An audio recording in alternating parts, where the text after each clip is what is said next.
Like, I almost don't want to speculate, but I do know that publicity, sometimes negative or positive, can be the best publicity. yeah. I know that people put out their own publicity so that, we can draw in more of the media attention, or we can build up the hype around who we are, what we want people to see, because it can draw book sales. People who did not know who Jeezy was, now they know the real. So now you've captured both audiences. This is just my speculation. And we're going to go by the book, and then we can come back later. And it may not even be the case, but we've seen it play out so many times in the media. Now we come back together and say, oh, we worked on it. Yeah, because I Worked on it. And it was was so shocked. Because literally maybe 2 days before the news came out, you see this post with Jeannie Mae and the daughter, and she's talking about how proud she is of him and praying for him and all this and that and the third. And I'm like, literally 2-3 days later, I could be wrong a little bit. Then this post comes out. I was shocked. I that's why I'm like, I don't know. Because she seemed like she worked through all of that stuff. Like she literally, the podcast title to that particular episode was "Should You Change for Your Partner?" That's what the like she literally kind of just did like a whole do-over in a way. I think if you feel like the relationship is worth salvaging, yes, you should change for your partner. Yeah. I also feel in conjunction with that, you should be willing to compromise.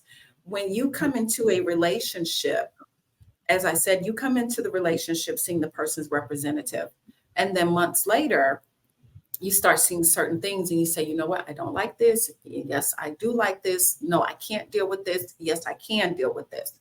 And once you start having that, that is called the second phase of a relationship. So once you get to that phase where, okay, we are having some disagreements here because I'm seeing things in you that I don't like, that I didn't know was there, and vice versa. It's at that point that you decide, what am I going to change? Going back to what was wrong in the last relationships. If I still want this relationship, let me see what I need to work on in myself, because I feel like this is worth fighting for, especially when you use the term soulmate or soulmate energy or twin flame energy. When you use that and everything else is perfect, but this one thing is just not it for me. But is that the same one thing that was the problem in every other relationship? And I don't want to destroy this relationship. If they do get a divorce, then she will be better off for the next person, because she's learned that I need to do something about this. And I think that's where we all need to look at our previous relationships. Going back to that whiteboard, I said, if you look at all the relationships that you've been in, and you sit down and you say, you know what? I did this in this relationship. It's called self-reflection and taking responsibility for your part in it. I did this, I did this, I did this. This relationship fell off because of this, because of this, because of this, and stop blaming someone else. Then you can start fixing what it is within you, so that when the right one comes along, you'll know it and you will have solved that issue. Great. So tell us a little bit more about your podcast and give us the information as to how someone can listen, how they can become a guest. Yes. So I'm always looking for guests all around Atlanta, Georgia. I talk to therapists, I talk to coaches, I talk to regular people out here dating who have a funny, crazy, or lesson learned dating story.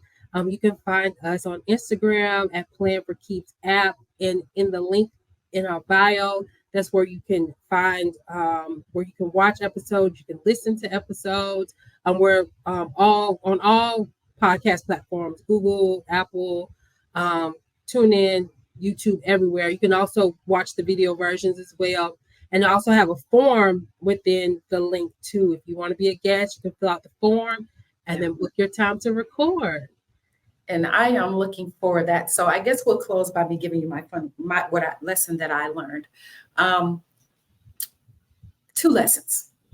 The first lesson that I learned, because I don't think I shared that on your show. And so, you guys, I am coming up on an upcoming episode on the show where we talk relationship talk, just like this. And you have to keep checking out the IG page at Playing for Keeps app in order to know when that episode is going to air, as well as my Instagram, the real underscore Dr. Cire. But two things that I've learned: um, never sell yourself short of what you feel like you deserve. It took me a little, it took me a long time the first time. Then the second time it got a little shorter to realize it. And then by the third time, I kept saying, no, I deserve to be treated the same way I treat the person that I'm with. If I love you and I respect you, you want me to show you trust and honesty and loyalty, I deserve to have that back. The second piece to that is, if I'm not getting what I deserve, love myself enough to say I can walk away. Those were the two things that I've learned. It took me even one of those very recently. So yeah, just because I am Dr. Cire doesn't mean that I don't date. I do. I am single, and I have learned throughout the years to walk away, but walk away with my dignity, with my pride, and never be someone's secret. If you're dating someone, so I guess that's three things, and they're dating you in secret, then you're not the only one that they're dating. Simple as that. Yeah. I had to learn definitely. I think all three as well in my own way. So that's great advice. Yes, yes. Never be someone's secret. If they're dating you in secret, they're dating others in secret, and you're not really dating. If you're their secret, you're not really dating. You're just who they're playing for keeps with until I like that plug and play. until they find the one that they want to be with. Because if they wanted to be with you, they'd be with you. And that is a moment with Dr. Cire, all wrapped up in the closing. So thank you, DJ Robinson, for being a guest on our show. You guys can, again, the Asir Show is on every streaming podcast. It will be uploaded today. And thank you for those of you that have tuned in today. I look forward to seeing you next week on the Asir Show. See ya. Yeah.